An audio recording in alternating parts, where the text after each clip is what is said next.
Um, Thank you, Beth.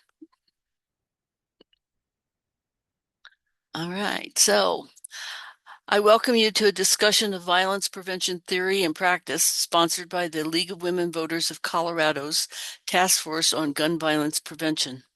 I am Rionda Osman. Our guests are Dr. Beverly Kingston of the University of Colorado and Dr. Amanda Giguere of the Colorado Shakespeare Festival. They will tell us about recent trends in violence prevention research and one innovative approach on an arts-based upstander program in Colorado schools. We're recording this session, and the recording will be posted on the League of Colorado. Yes, the Colorado League's YouTube channel. Amanda and Beverly will have time to respond to questions, and I ask that you put questions into the chat and we'll address them at the end. Before we start, I'd like to remind all of us today that for 100 plus years, the League has been working to protect and expand voting rights and to protect democracy. Since 1928, the League has been active in the political life of Colorado. We work toward a democracy where every person has the desire, the right, the knowledge, and the confidence to participate.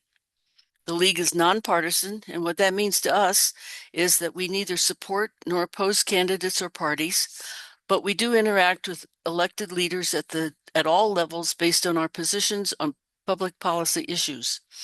Our positions are formed after member research, study, and consensus. We are passionate advocates, both women and men, who work to influence public policy. And now this evening, we have two speakers, Dr. Beverly Kingston and Dr. Amanda Giguere. Dr. Kingston is the director of the Center for the Study and Prevention of Violence at the University of Colorado Boulder. She leads large-scale projects with schools and communities that translate research evidence into practical solutions to prevent violence. Her research focuses on addressing the root causes of violence by creating the conditions that support healthy development. She has published articles on using comprehensive public health models to address youth violence, school safety, and neighborhood social factors. Beverly's research and commentary have been featured across the national and local media. Dr. Amanda Giguere is the Director of Outreach for the Colorado Shakespeare Festival, where she oversees all education and outreach programming. She also teaches for CU Boulder's Applied Shakespeare Certificate Program. She holds an MA and PhD in theater from CU Boulder. And as part of the outreach program, Amanda has crafted lessons and performances for schools throughout Colorado. So I turn this over to Amanda and Beverly. Welcome. Thank you so much, Rionda. Thanks for the wonderful introduction. We're very happy to be here. And I am joining you tonight. I have my beautiful theater background behind me. This is the Colorado Shakespeare Festival where I work. I'm the director of outreach at the Colorado Shakespeare Festival, as Rionda mentioned. And I'm just going to share a presentation. And Rionda, if you let me know that it's showing up okay. It Okay, is. great. Okay, super. Well, Beverly and I are so happy to be here this evening. Just for a little bit of context so you know who we are and kind of what we're talking about. The Colorado Shakespeare Festival, where I work, is part of the CU Boulder system. So we're a professional theater company housed at the University of Colorado Boulder. And Beverly Kingston is the director of the Center for the Study and Prevention of Violence, which is another center housed at the University of Colorado Boulder. So both of us come from, we're part of the CU Boulder community, but from very, very different fields and disciplines. And for the past 14 years, we have been collaborating on a Shakespeare and violence prevention program. And we'll be talking a bit about, well, Beverly will be talking about the research behind this initiative, and we'll go into some of the details about how this arts education program works in K-12 schools. And we'll leave some time for questions at the end. But just for a little bit of context, this program that we're talking about is an interdisciplinary project that uses Shakespeare's plays abridged versions of Shakespeare's plays to educate K-12 students about violence prevention using the combined expertise of Colorado Shakespeare Festival and the Center for the Study and Prevention of Violence. And the goal of this project is really to cultivate empathy and teamwork and upstander behavior, which is something Beverly will get to defining for us, using the plays of Shakespeare. And what we found in the 14 years or so that we've been running this program is that theater and Shakespeare specifically can be a very effective and engaging way to translate some of the research that comes out of CSPV's work into practice and can really help breathe life into some of this research and give it to the people who need it the most. So really, how do we bridge the gap between research and practice and try to affect real change in reducing violence? Some of the really exciting things that we've learned throughout the 14 years of running this program is that theater requires the use of a lot of 21st century skills that are so beneficial to violence prevention. So skills like creative thinking, collaborating with your peers, communication, and also building social and emotional intelligence. We find that theater really boosts confidence. It improves students' attitudes about themselves and who they are as learners and their relationship to school. So it's been very exciting just to see how much when we bring together theater and research, what those two things can do. So I will turn it over to Beverly now to share some of the violence prevention research and the key findings that shape this program.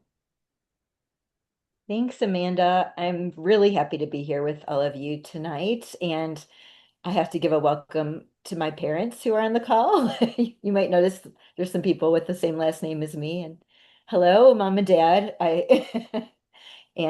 I'll also give a shout out because Amanda's mother's on this call. And that's what I heard Hi, as well. Mom. So, and then welcome also to all of you. We're thrilled to be here, and like Amanda shared in the introduction, this this project, the Shakespeare and Violence Prevention Project, is just been such a wonderful project and way to get the research into practice, which is something that we are always struggling to figure out. So I'm going to start by giving you a little bit of background on the research, and then Amanda will really dive in to the actual nuts and bolts of the program. So, this Shakespeare and Violence Prevention Project is built on the core findings from violence prevention research. And like I was saying, it translates those findings into theater activities that are really engaging. And one of the most consistent findings, and it's probably my favorite one, is that we know from research that violence is preventable. And if you're like me, most of us, it's very easy to get overwhelmed and frustrated, especially, I mean, I know this group works really hard on issues around violence as we see the trends, but there is really so much hope in having this knowledge that it doesn't have to be this way and that we can make changes to build healthier communities. The other part that I really love is that we have the science that's needed to prevent violence. And we've estimated that if we were to truly apply what we know works to prevent violence, and I'm talking here about effective programs, practices, and policies, we could no doubt reduce violence by at least 30%. Amanda, you next slide. Thanks. So at our center, we like to use this metaphor of an iceberg to help us understand violence overall. And at the tip are the high profile issues that make, the nightly news, that make the news headlines, and things like mass shootings, fatal attacks and high profile suicides. And then what's underneath the tip are concerning behaviors like physical fights, depression, and suicidal ideation. But deeper underwater are the root causes, or you could think of those as the underlying conditions that contribute to violence overall. Things like structural racism, poverty, and collective trauma. And what we really emphasize at the Center for the Study and Prevention of Violence is that in order to address the horrific violence that's at the tip of the iceberg, we've got to also understand and address those root causes, those deeper underlying conditions. So it's also important to note that bullying, violence, and suicidal thoughts are really impacting many of our kids today. And on this slide, I'm going to share some of our current statistics related to these behaviors. So first, I'm going to talk about bullying, which it's really critical to note that bullying is a form of violence. And it's a form of violence that in some cases can lead to larger acts of violence. It also is a form of violence that for many can have long-term impacts, unfortunately. And bullying impacts nearly 1 in 4 students. 2 million students, or 13% of high school students in the United States, have reported missing school in the past 30 days because they didn't feel safe at school or on their way to and from school. We also know that 18% of high school students were in a physical fight in the past year, and 16% of high school students have been bullied online. We're also seeing, as many of you I'm sure have heard, very concerning trends about youth mental health. And that's been very concerning in the aftermath of the pandemic. The latest stats we've got from the CDC show that nearly 1 in 5 teens considered suicide, and that's in 2023. And I do want to also tell you that these statistics, the way I'm presenting them, they're averages across populations. So they're not broken out by different identities. But what we do know, and you can look this up if you want more details, that some groups are targeted at higher rates than others, especially for bullying. And a lot of these groups also experience more mental health concerns. And this includes young people that are targeted for their race, their gender identity, their body size, really anything that makes them stand out as different can lead them to be a target. And as you can see from these numbers, we've got a lot of kids that are hurting. Fortunately, most aren't going to, they're not going to rise to the level of school shootings, the most horrific violence. And many can end up flying under the radar. But we know that these lower issues are also detrimental. They have, as I shared with bullying, they can have lifelong consequences in terms of health and long-term developmental outcomes. And as I shared previously, to prevent the most horrific violence, we really have to prevent all violence by addressing the root causes. So there's a lot of research around the importance of upstanders. And an upstander is someone who takes action on behalf of others. And I love this study that shows, we've got it up here, that shows that 57% of the time, bullying stops when someone speaks up. And that bullying stops in 10 seconds or less. And we find, especially when in the Shakespeare program, when they're presenting this statistic to young people are often shocked to hear this fact that all they have to do is speak up and they can just say one thing like, hey, that's not cool. And bullying can end and it can put an end to it. Unfortunately, the other thing that research shows is that there is a very strong code of silence for young people. And my parents know this very well. Back when I was a kid, when I was in 7th grade, I was bullied. And I never told anyone. I really didn't even tell anyone about it until I was an adult and I started to present around bullying, I just didn't talk about it. And even though it's talked about more and more publicly today, many of our young people don't speak up. Um, so a big takeaway from this is that when you see mistreatment, anything, violence or bullying, we all can take action as an upstander. And that can be a really effective way of getting upstream of violence and harm. And for young people, and some of these for adults as well, these actions can include, directly intervening, reporting anonymously, talking to a trusted adult, or checking in afterwards with a person who has experienced bullying. And all of those are actions of being an upstander. So when addressing violence prevention, it's really important that we think about school climate. And school climate is the quality and character of school life. In simpler terms, it's like the way we do things. And I like to think about it, I talk about it often as the air we breathe or the water that we swim in, as it's illustrated on this slide. And the school climate is created in every single interaction that happens at school.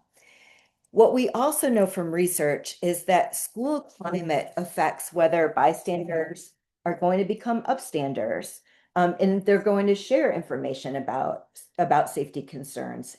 It affects educators' capacity to address safety issues, and the school climate can affect kids' development. So one of the quotes that goes way back in my career is that kids can't learn if they don't feel safe.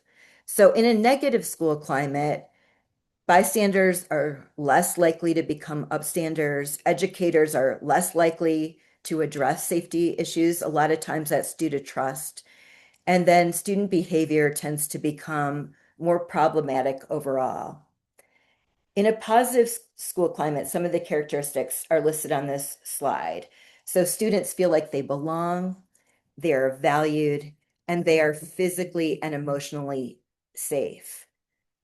So another thing about school climate is that because it's like the water that we swim in or the air we breathe, it can be invisible to students.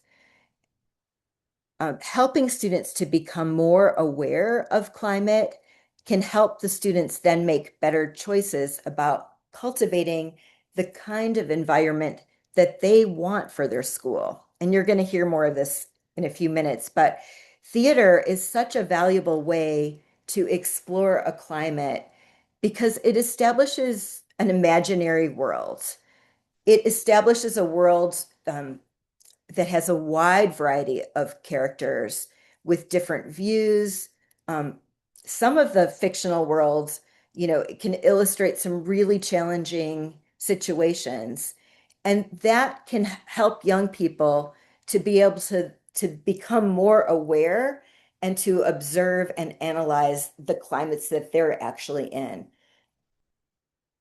I'm going to say a little bit more about the research, and then I'm going to be turning it over to Amanda. This is a this slide illustrates what are the strongest modifiable risk factors for youth violence. And we really emphasize the modifiable because these are factors that we can change. The first is early and persistent problem behavior. And this refers to when we've got elementary school age kids that are acting out in troubling ways.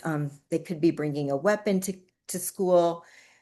It could be fourth and fifth graders that are getting involved in alcohol or drugs, acting out and violently, those kinds of things. The second is weak prosocial bonds. And this is where youth that are in early adolescence are not bonded to prosocial people or contexts. And these people could be within their family, the school, their peer group, and in the community.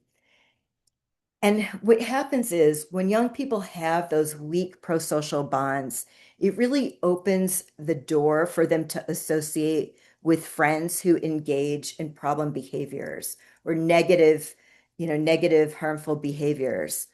And in this friendship, they bond with these peers. So they're bonding with antisocial peers and engaging in antisocial environments where that they can learn from their friends, how to be delinquent, how to engage in violence. And that's a very common trajectory to violence. So I wanted to give you that information.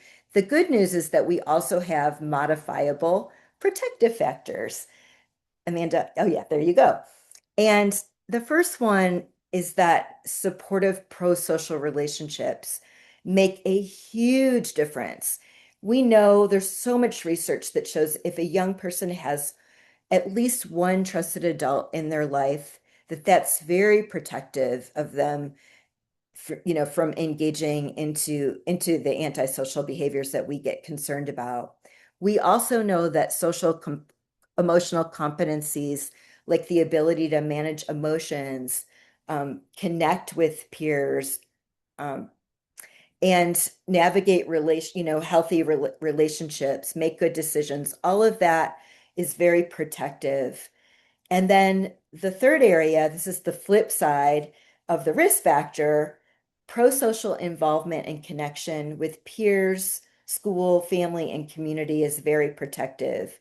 And you're going to see that the Shakespeare program is, as Amanda's going to illustrate, it really embeds and I will say like activates these protective factors in what it does.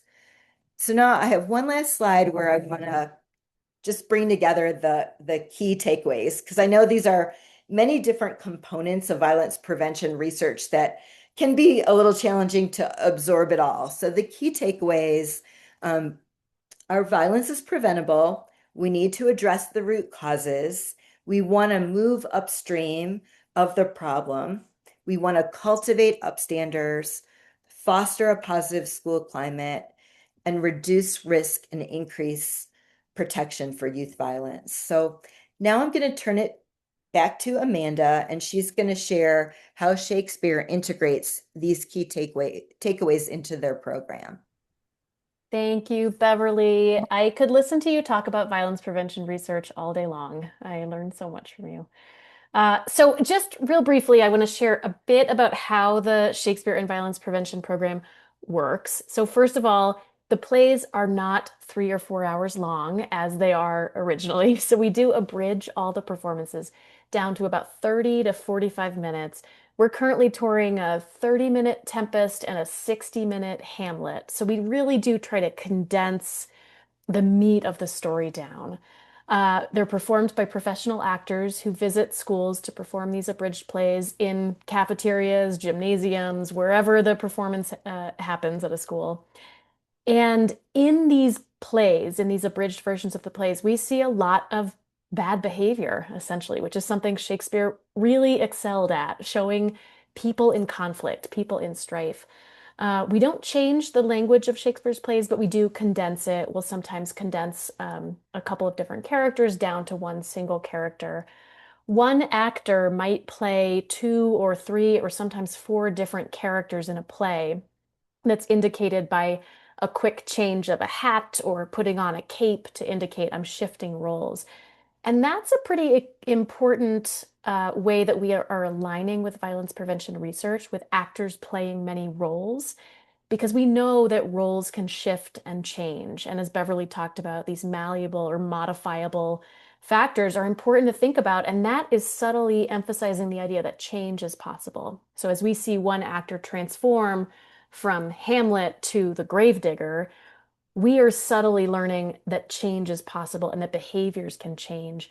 No one is born a bully, and we can make different choices.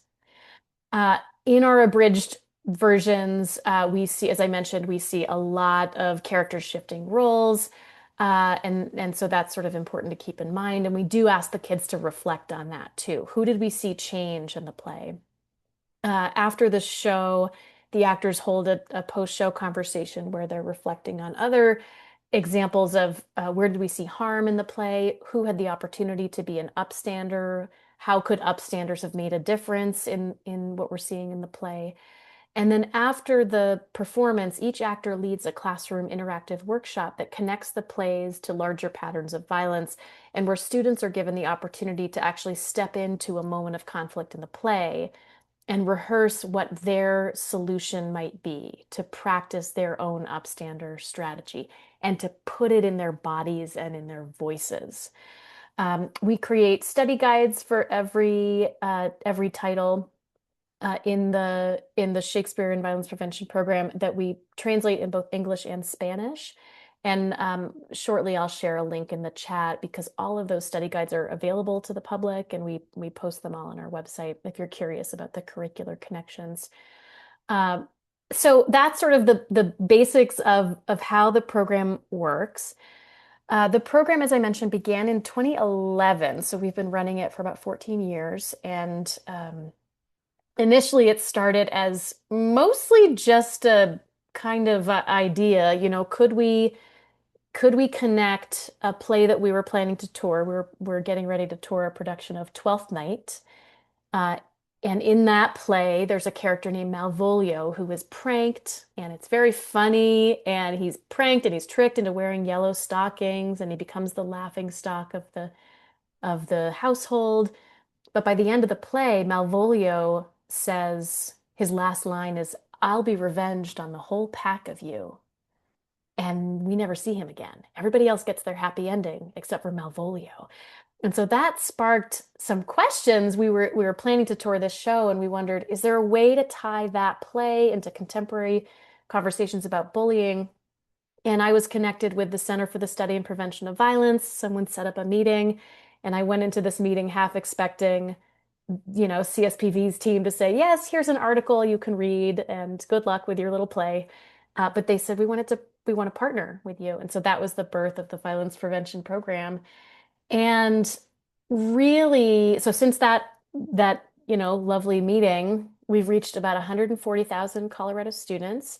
Every year, we track the increase in safe to tell tips that are emerging from the schools we visit, and we do see an increase. And Beverly may want to talk how much we want to get into that, but do you want to say any quick words about what safe to tell is, Beverly?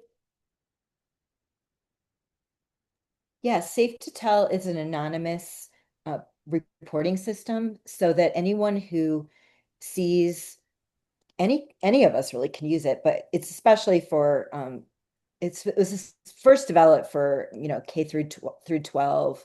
So anyone who sees concerning behavior can anonymously report. And it started in 2004, and we're the first state who's had an anonymous reporting system, and it's just growing exponentially. And now we do have it at CU Boulders using Safe to Tell, and it really is anyone can call if they want to report something that they're concerned with, and it's anonymous, and it will be checked by law enforcement and also go to a school team. And I could say a lot more, but I'll That's stop. great. Thanks. Yeah, it's a great resource if any of you have kids, or I have the app on my phone, so I could make a report if need be. But the platform is anonymous, but we partner with Safe to Tell so that we can track the schools that we're visiting, and are we getting reports from those schools? And we do see an increase in reports, which is what we want. We know that bullying and mistreatment and suicidal ideation, et cetera, vaping, I think is a really common report. All of these things are happening. We do want kids reporting on them. So we do see an increase in safe to tell tips. And then after working with our actors, one of the questions we ask students is, the next time you witness mistreatment, will you take action to be an upstander? And between 80 and 90% of students say that they will. And that's a number we really want to be lifting up. And so we've really expanded what began as an anti-bullying program, has expanded into being about violence prevention more broadly. And we're learning a lot about how Shakespeare's plays can be viewed through the lens of violence prevention research. So, sort of depending on the play, for example, we may be producing a production of Hamlet that tackles more of the mental health piece of it. Or if we're touring Julius Caesar, it's more about the planned attacks and what do you do when you learn about warning signs. And so it's been exciting to see how different plays resonate with different parts of the violence prevention research.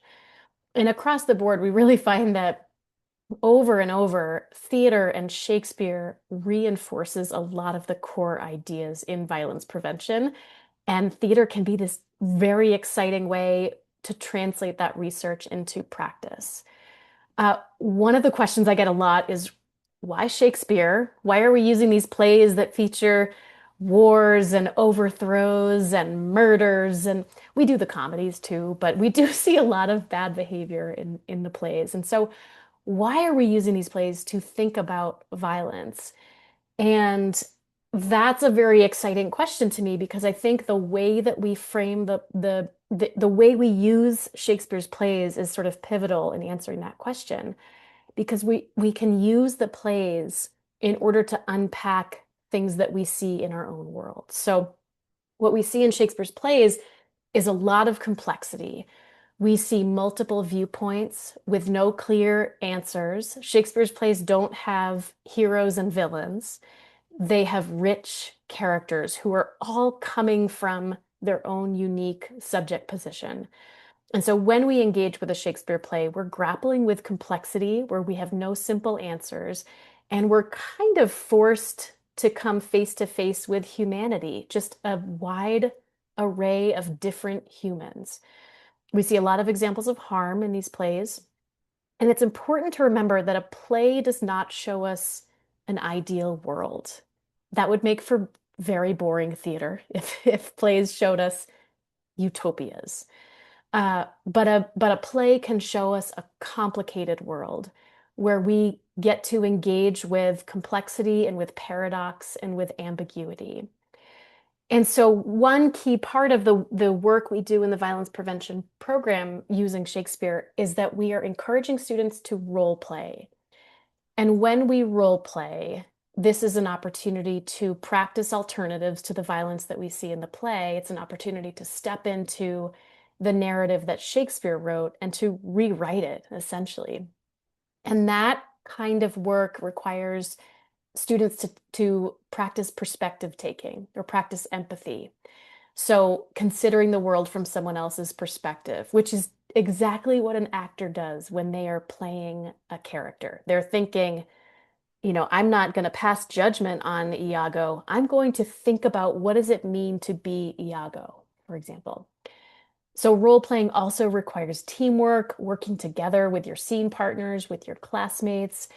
And the goal really in doing these role plays is not about teaching students how to speak up and be upstanders.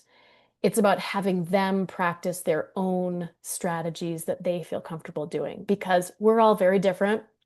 I may not feel comfortable directly speaking up to someone who's bullying someone else. I may feel more comfortable going to my teacher and saying, I'm seeing this and I'm concerned. Beverly might be more comfortable doing that direct intervention. And so it's not about our teaching artists going in and saying, when you see mistreatment, this is what you do.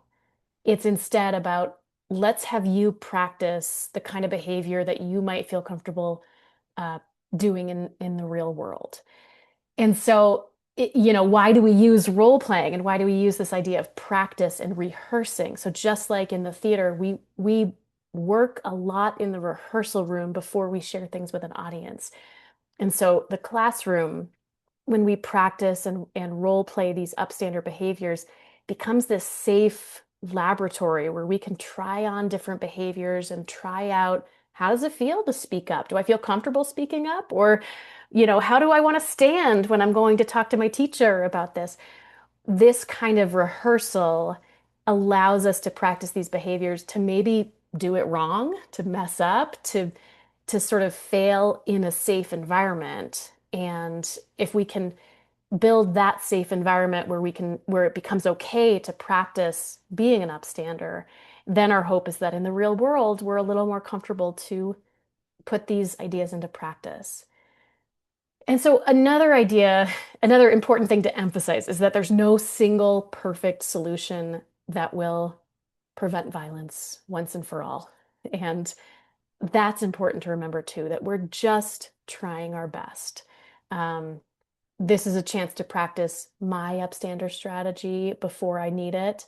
And if you think about all the ways we practice behaviors we want to get better at in our world, we practice tying our shoes, driving cars, upstander behavior takes practice because it can be scary. There are a lot of reasons not to act as an upstander.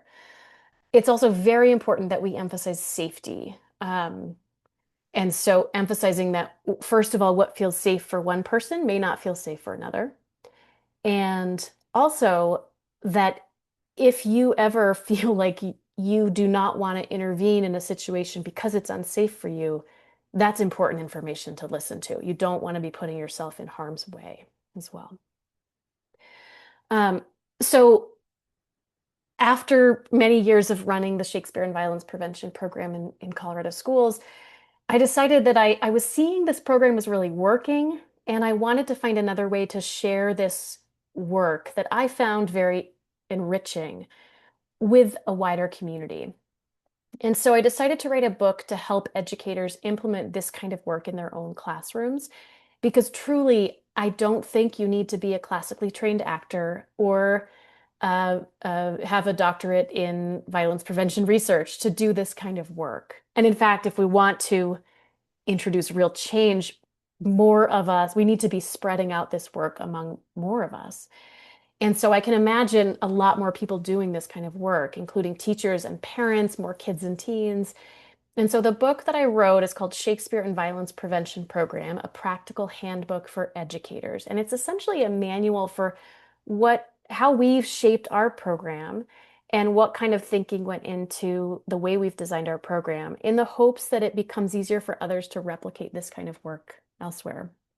Um, it was recently published in June by the University Press of Colorado. And if you are looking for a simple, easy way to support this kind of work, I highly encourage you to buy a copy for a teacher in your life. And I'm also donating all the royalties from this book to the endowment that supports education and enrichment programs from the Colorado Shakespeare Festival. So, just real briefly, although nothing I say about this project is ever brief, so apologies in advance. Uh, Something to think about is that in workshops with our actors, when students participate in the program, we ask students to think about what would your upstander behavior be? How would you take action? And then how would you practice that behavior?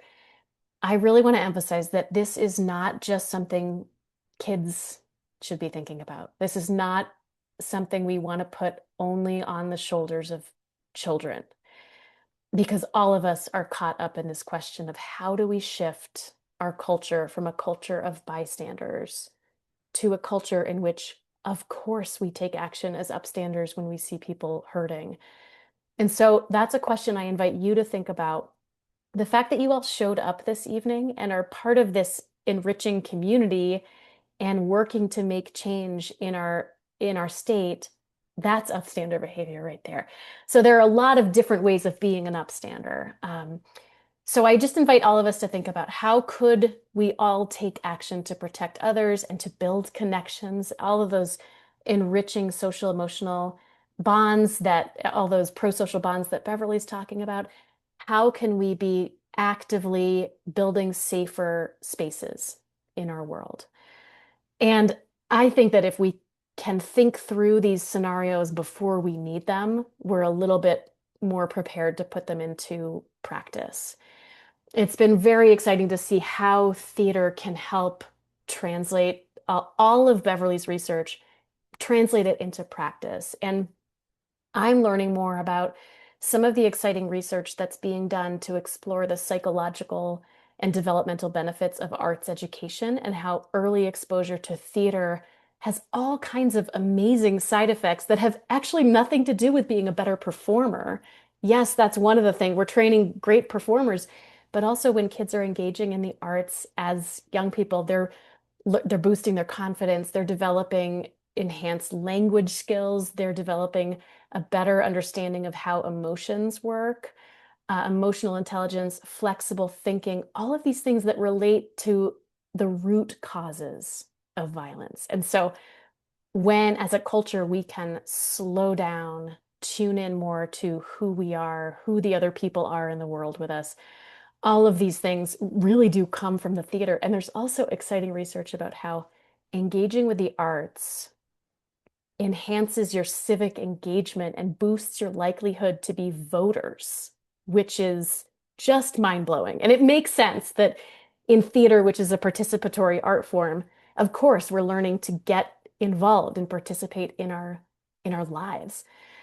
So anyway, this is very exciting to me, and I've been honored to work with Beverly on this project and just to learn more about how our work is so similar, even though I work in a theater and she is a researcher, and that the fact that we can combine our two disciplines to work toward building healthier communities. It's just been really, really inspiring.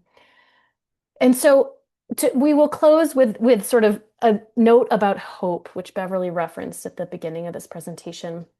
We think about hope a lot in this project, and I really see that all of Shakespeare's plays are hopeful, even when they end with dead bodies all over the stage, even a play like Hamlet or Macbeth, because the conflicts resolve and the conversation, there's always someone at the end of a Shakespeare play who comes on stage and says, okay, let's go have more talk of these sad things, and moves the conversation off stage. And so all of the plays have this abiding forward movement into the future where things went badly.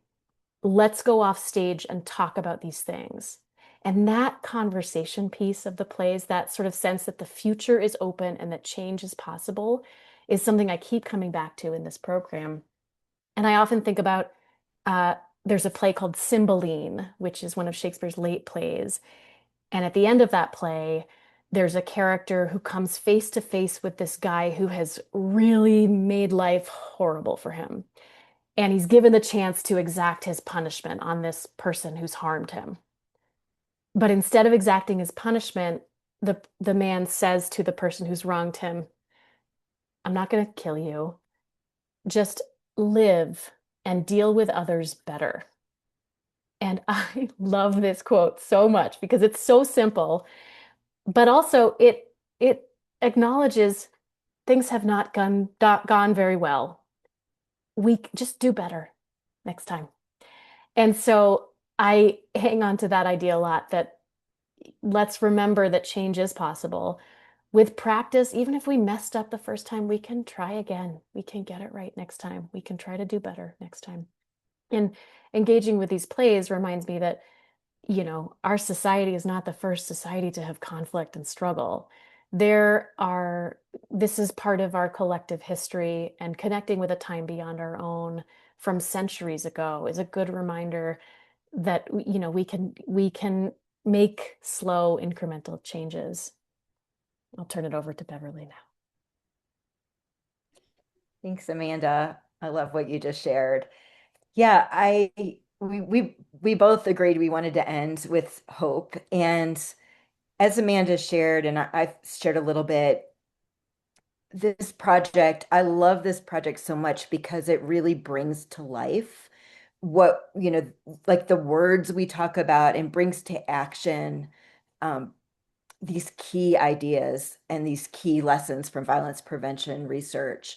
But I want to say too that this project is not only about preventing violence, it's also about thinking about ways that we can cultivate safe spaces in which young people can thrive.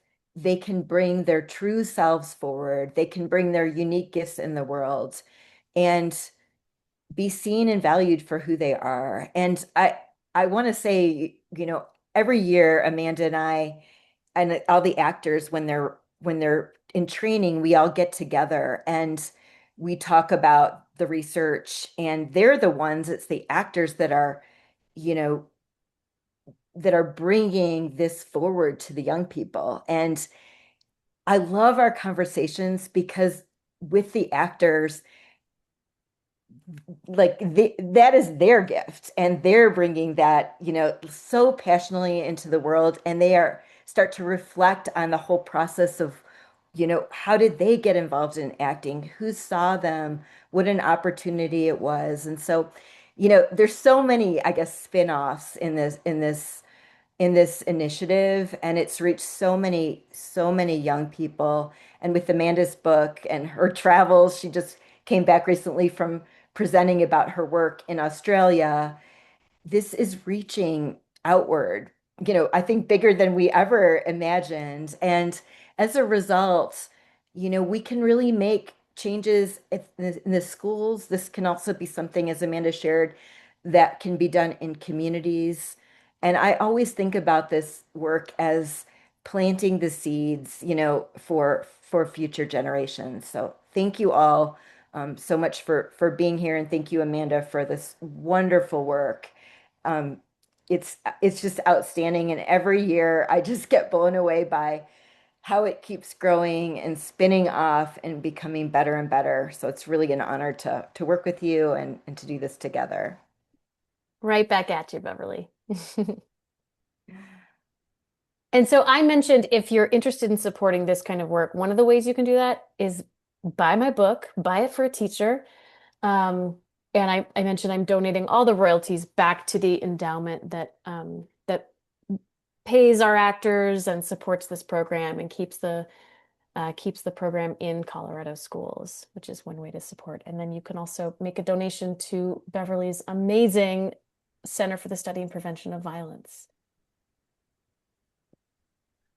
And I'll just say a couple words about our center.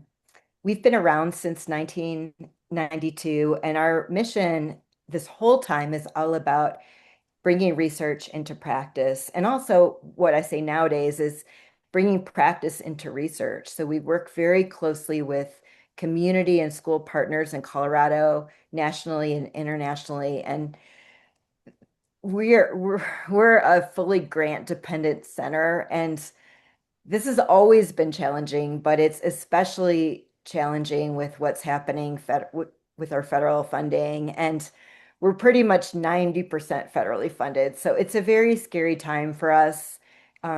We've managed to exist for going on 34 years. Um, but because of the uncertainty with federal funds, we have to rely more heavily on philanthropy. And so, we greatly appreciate your support, or if you're able to share any of this information within your networks.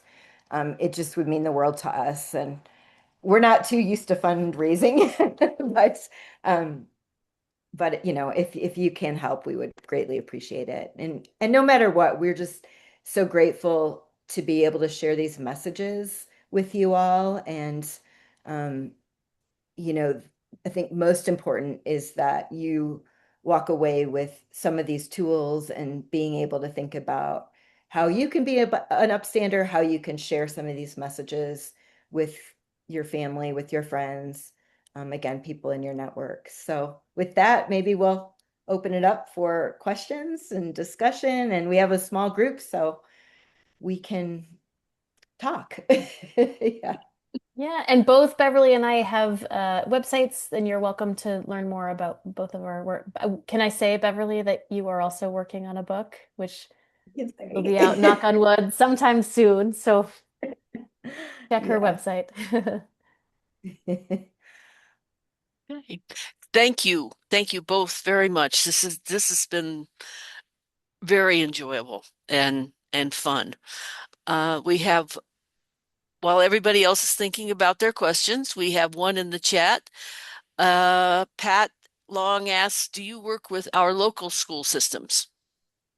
Yeah, so I can field that question. We work with I want to say about 75 different schools every year. Not new schools every year. We do get a lot of returning schools. We reach out to all of Boulder Valley, St. Vrain, Jeffco, DPS, but really it's largely up to the individual schools. So we don't yet have any districts who adopt the program full stop. So it's really kind of a principal at this one particular school brings in the program. But that said, we're in a lot of BVSD schools, a lot of St. Vrain. Every year so a lot in the Front Range. And every year we strategize to identify two different rural communities that we can visit, and we send the actors to do distance tours that are, 2 or 3 days. So this year, because we also have a goal to reach all of Colorado's 64 counties, we set this goal before COVID hit, and so that sort of threw a wrench in our plans. But we set the goal in 2018. We wanted to reach every county by 2028. We've reached, I think, about 30 of the 64 counties, so we're getting there. This year we are visiting, or we just visited schools in La Junta. We partnered with a local community college there to bus in students from surrounding areas and experience the program. And then we'll be in Paonia and Ouray, Ridgeway later in the spring. That's a great question. Okay. Well, one of the things that I wanted to ask is it seems that there is a lot of um, attention put on to people who are bullied. What what's happening with the people who are doing the bullying? Is there much study of them? Beverly, you want to take that one?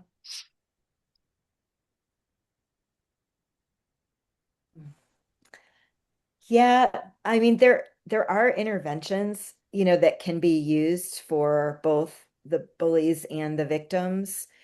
And oftentimes, Amanda and I, when I present to their group, we talk about how bullies are often they're often in both roles, that they're a victim in one place and then a bully in another. It may be at home, something like that with, with their family. And and so what we, at the center, I don't know if you're familiar with our blueprints for healthy youth development, the evidence-based programs, but one of the things, if you're interested in looking at different interventions, you could get on that website and you're able to search by different issues. So if you wanted to look at what's effective to address the bullies, to address bullying, you can see a list of those programs.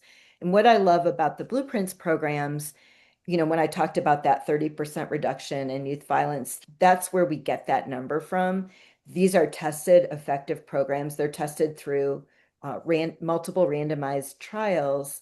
And so if they're implemented as they should be, as they were designed, you can get those results. So I would suggest, taking a look there at some of those, the details of those interventions. Hopefully that kind of gets a little bit to the answer of that question. Yeah, but it always seems that those are the people who need more attention than anyone else. So Absolutely. And I'm it's and Rionda, that the other thing with that is, again, those lifelong impacts.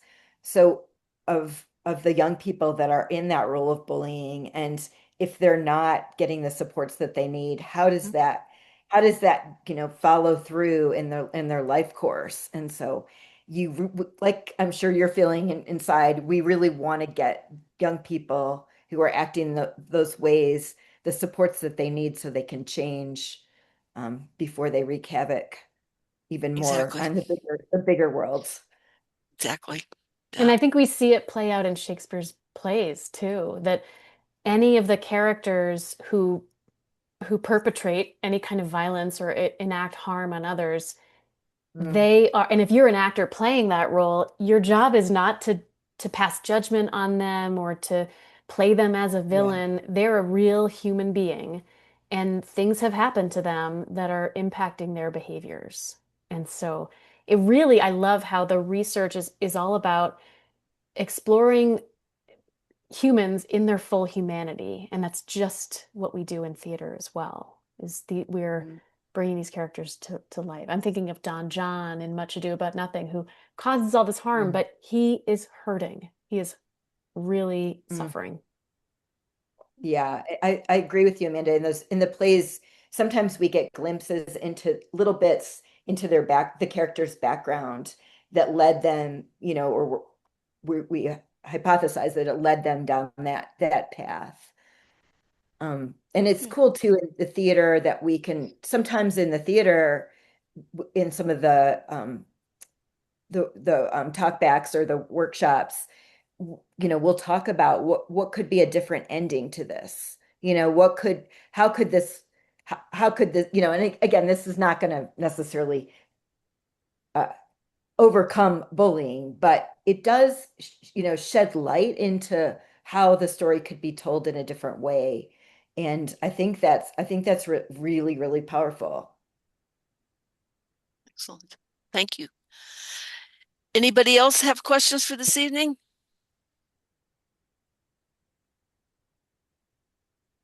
All right, then we will let you go.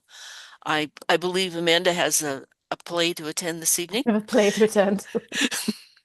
And we thank you very much for coming. This has been recorded. Yes. Uh, this has been recorded. It's going to be posted on the State League's YouTube. And we'll probably ask you for your slides as well, because people love those. Yep, I'll share All those. right. And thank everyone for coming and have a good evening. Thank you. Bye. Thank Thank you, you all for Rianda. coming. Thanks, Bye-bye. everybody. Bye.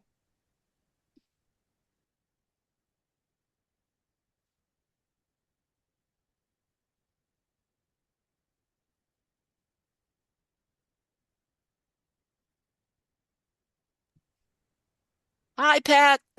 That was a great idea that you had to do this. I mean, it really was. They're just perfect, aren't they? Yes. Yes. They're And doing we ought such, to be able to use this, right? yeah, Yeah. yeah. We ought to be Yeah. able to do that. I mean, she Um, mentioned engaging in the arts boosts community engagement. So, yeah. I like that word that she kept using, upstander. yeah. Instead of bystander. Isn't that? Well, but we can also do it for things like unite and rise and objecting to stuff, right? Instead of being the bystander, just hanging out and Yes. wringing our hands. But no, Yes. I think this was genius. You did. Yeah, This is a good one. Yeah. really good idea. We should, at least on our website, and maybe get the state on the website to do a blurb saying this is on YouTube. People, Yeah. maybe you missed this, But obviously, yeah. but And if you did, you should be there. Yeah, sorry. yeah. Yep. Uh-huh. But after you're sorry, then you can Yeah. go see it. Yeah.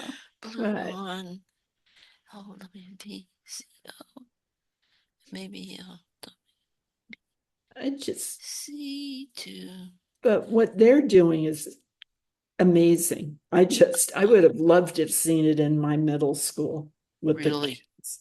I, Yeah. and I think the kids might be really quiet the first few minutes, and then when they realize that it's no fault and they can respond, right? Mm-hmm. I can easily see middle schoolers really getting into that. Yeah. But, yeah. Yeah.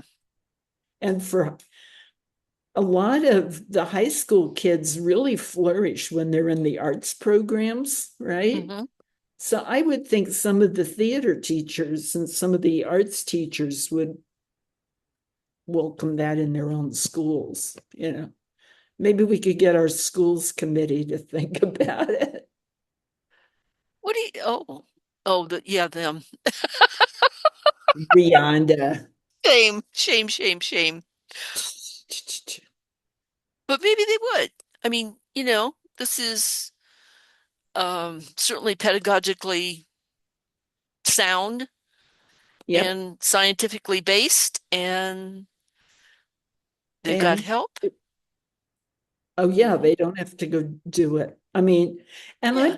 kind of think sometimes the schools group really doesn't know what they could be doing that would make any kind of difference. Yeah. Who knows? But maybe we could do that. What about you doing Democracy Day, folks? They're doing stuff. – – – – – – – – – – – – – – – – – – – – – – – – – – – – – – – – – – – – – – – – – – – – – – – – – – – – – – – – – – – – – – – – – – – – – – – – – – – – – – – – – – – – – – – – – – – – – – – – – – – – – – – – – – – – – – – – – – Democracy Day folks. Maybe some of them could pass on the urge to do. Yeah, we could talk to them Mhm. because that's the St. Vrain Education Foundation. Yeah, I have it written down, obviously. Yeah. Yeah. Yeah. Yeah. Maybe get the word out a bit more. Did you see my email back to Shirley? Yeah. Yeah. Okay. I think we're going to have lunch on Tuesday. I think in the meantime, I think when she went to the bank, did you know she went to the bank? Well, I did see an email that said the bank told her there was not $1,000 wandering about. Right. Well, which is, I'm so glad. But anyway, when she went to the bank, they must have gone over many things because I got another email back that said, first she said, I want to make a donation because they're doing such important work. And that's when, I had said something about, well, don't do this, don't do that, and, talk to these guys. And then I got another one back that said, I am not going to make a donation. I have 6 grandchildren and something else. So I think the bank got her thinking about, pausing before you donate and things like that. So maybe she even got her daughter involved, which would be good, but I don't know that yet. Anyway, we'll talk about it on Tuesday and see what's happening with her. It Okay. seems that she has not um, paid her dues yet. Well, I mean, that's It, been so confusing, yeah, really. And yeah, like I said in that email, she absolutely should not combine donations with dues. I mean, yeah, hopefully she'll see my email and read it because I told her how to do checks or the other stuff too. But right, yeah, but she needs to totally separate that. yeah. So anyway, when I see her on Tuesday, if she wants me to, I will come and help her renew. Um, I've been there before trying to figure out her email problems, and of course, if for some reason her uh, renewal didn't go through, she'll have those.